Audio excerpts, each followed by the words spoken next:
दोस्तों, जिस भी घर में या घर की छत पर कबूतर अंडे देता है, वह लोग हो जाए सावधान, क्योंकि साक्षात परमात्मा आपको देना चाहते हैं ये 3 संकेत। लेकिन यदि आपने समय रहते इन संकेतों को नहीं समझा तो आपको बाद में बहुत पछताना पड़ सकता है। दोस्तों, क्या आपने कभी सोचा है कि जिस घर में कबूतर आकर अंडे दे देता है वो घर कोई साधारण घर नहीं होता? ये घटना कोई साधारण घटना नहीं होती, क्योंकि दोस्तों शास्त्रों में कहा गया है कि कुछ जीव, कुछ जानवर ऐसे होते हैं जो इंसानों से पहले ही आने वाले समय को, घर की ऊर्जा को और भाग्य को महसूस कर लेते हैं। यानी कि दोस्तों, आपके जीवन में आने वाले समय में, आने वाले दिन में क्या होने वाला है, कुछ जीव, कुछ जानवर इसे आपसे पहले महसूस करके आपको कुछ बहुत बड़े संकेत प्रदान करते हैं। और उन्हीं जीवों में से दोस्तों एक जीवा दोस्तों, आज की इस वीडियो में हम आपको बताएंगे कि जिस घर में कबूतर अंडे देता है वहां आपको कौन से शुभ और कौन से अशुभ संकेत मिलते हैं, किन हालातों में। दोस्तों, आपको इस बात को एक चेतावनी के रूप में समझ जाना चाहिए और किन हालातों में आपको इन्हें एक खुशखबरी मान लेना चाहिए। इस वीडियो को दोस्तों अंत तक जरूर देखिएगा, क्योंकि मैं आपको गारंटी देता हूं आज तक आपने ऐसा वीडियो न कभी देखा होगा न कभी सुना होगा। क्योंकि दोस्तों हर घर में कबूतर आता जाता रहता है। आपने भी अपने घर की छत पर कभी न कभी कबूतर देखा होगा, या आपके घर में, घर के किसी कोने में या घर की किसी छत पर कबूतर ने अंडा दिया होगा। लेकिन दोस्तों, कबूतर का अंडा सिर्फ एक अंडा नहीं होता, ये आपके घर के भाग्य का एक संदेश होता है। लेकिन हम उन संदेश को, उन संकेतों को समझ नहीं पाते। इसीलिए आज के इस वीडियो में हम आपको सारी की सारी महत्वपूर्ण जानकारी देने वाले हैं। तो शुरू से लेकर अंत तक वीडियो में बने रहिएगा।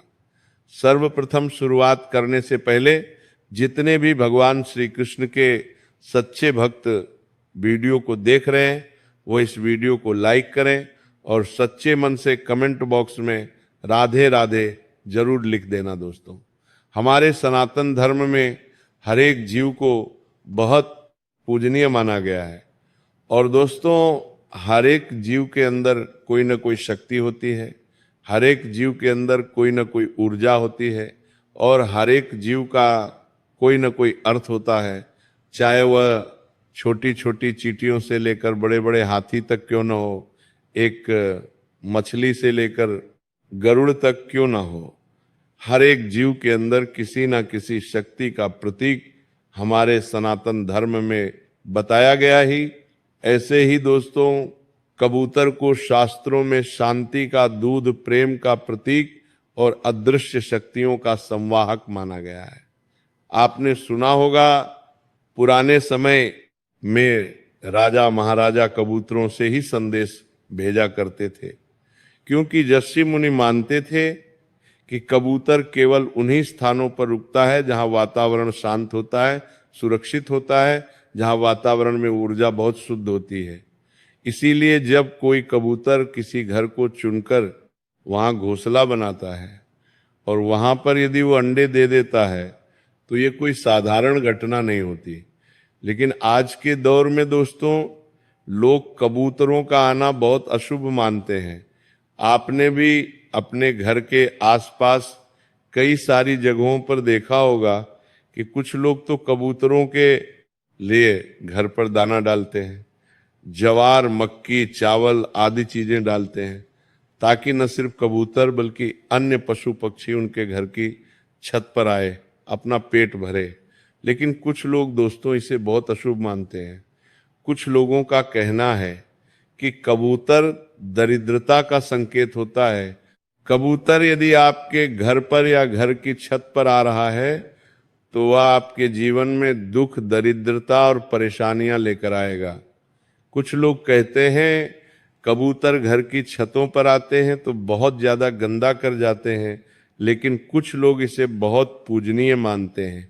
और दोस्तों, में यदि कबूतर आपके घर पर आ रहा है तो ये कोई साधारण घटना नहीं है।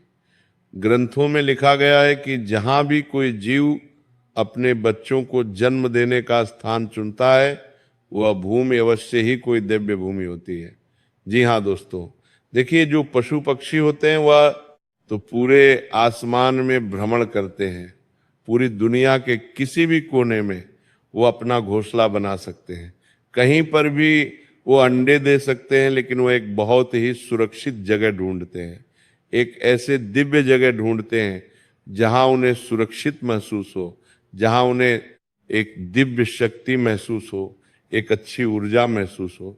देखिए हम तो मनुष्य हैं, हम केवल वही समय समझ सकते हैं जो आज वर्तमान में हमारे साथ हो रहा है।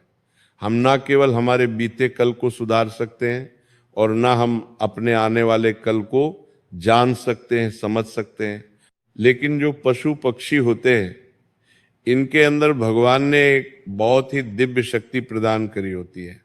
दोस्तों आपने सुना होगा कि बच्चे भगवान का रूप होते हैं, यानी कि बच्चों के अंदर साक्षात परमात्मा का वास होता है। इसी प्रकार से आपने एक और बात सुनी होगी कि गौ माता के अंदर 33 कोटि देवी देवताओं का वास होता है। इसीलिए सभी जीव जंतुओं में गौ माता सबसे ज्यादा पूजनीय रहती है। क्यों? क्योंकि गौ माता एक ऐसा जानवर है जिसके अंदर साक्षात ईश्वर का वास होता है, और इसीलिए हम गौ माता को माँ के समान मानते हैं।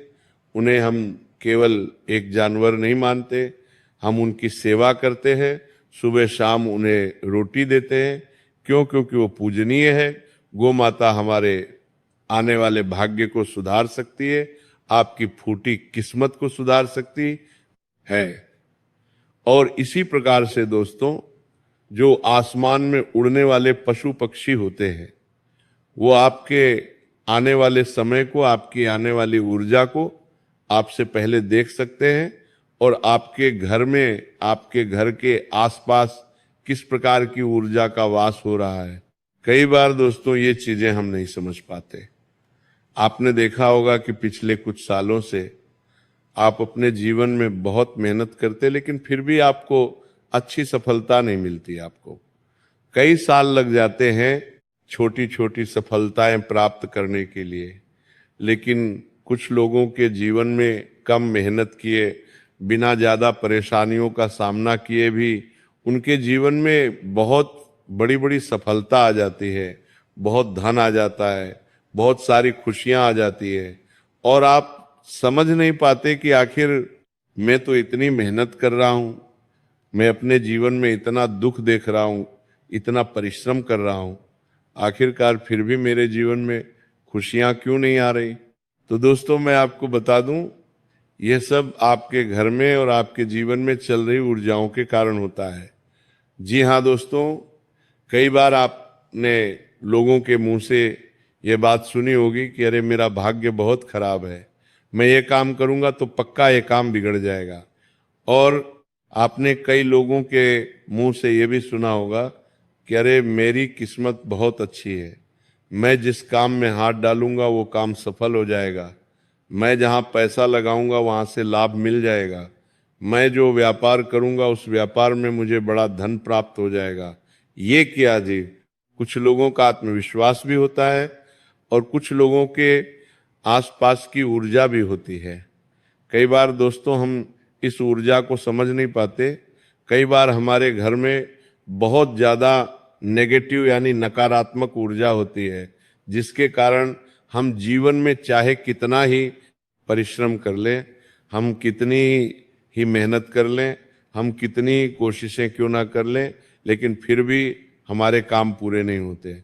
हमारे जीवन में केवल और केवल दुख, केवल और केवल परेशानियां आती हैं। बहुत मेहनत करने के बाद भी केवल असफलता हमारे हाथ लगती है, और महीने के अंत में हमारी जेब, हमारी तिजोरी खाली की खाली रह जाती है। ये सब दोस्तों आपकी फूटी किस्मत या आपके खराब भाग्य के कारण नहीं होता। कई बार इसमें आपके घर की जो ऊर्जाएं होती हैं उनका भी बहुत बड़ा हाथ होता है। और जो कबूतर होता है दोस्तों, वह इन्हीं ऊर्जाओं को अपनी दूरदृष्टि से पहले ही देख लेता है। दोस्तों, आपको एक बहुत अच्छी बात बताता हूं। एक बार की बात है, देवर्षि नारद जी अपने मन में कई सारे प्रश्न लेकर कैलाश पर्वत पहुंचते हैं। वहां महादेव अपनी साधना में, अपने ध्यान में लीन थे। दोस्तों, महादेव को चारों ओर दिव्य प्रकाश फैला हुआ था। नारद मुनि ने अपनी वीणा रखी, महादेव को नमन किया और बोले नारायण, हे महादेव, आज एक प्रश्न मेरे मन में, मेरे हृदय में बार बार उठ रहा है। भगवान शिव ने धीरे धीरे अपने नेत्र खोले, हल्के से मुस्कुराए और बोले, कहो नारद, तुम्हारे मन में क्या प्रश्न है, क्या जिज्ञासा है? नारद मुनि बोले, प्रभु, पृथ्वी पर मैंने देखा है कुछ घरों में कबूतर अपने अंडे दे देते हैं, कुछ पशु पक्षी अपने अंडे दे देते हैं, और कुछ घरों में वे आते ही नहीं हैं। कुछ जगह ऐसी होती हैं जहां कबूतर या अन्य पशु पक्षी कुछ पल बैठते हैं और तुरंत वहां से उड़ जाते हैं, और कुछ जगह ऐसी होती है, कुछ घर ऐसे होते हैं जहां कबूतर कई कई वर्षों तक बसे रहते हैं। वे वहीं पर अपना घोंसला बनाते आते हैं, वे वहीं पर अंडे देते हैं, वहीं पर अपने बच्चों को बड़ा करते हैं और अपना स्थान कई कई वर्षों तक वहीं बनाए रखते हैं। हे नीलकंठ, हे महादेव, क्या इसके पीछे कोई रहस्य है, या ये केवल एक संयोग है, या ये कोई संकेत है? मेरे मन के इन सवालों को दूर कीजिए, मुझे इन प्रश्नों का उत्तर दीजिए। तभी भगवान शिव ने गंभीर स्वर में कहा, नारद, यह संयोग नहीं है। प्रकृति का कोई भी जीव बिना किसी कारण या बिना किसी ऊर्जा के किसी भी स्थान को अपना घर नहीं बनाता।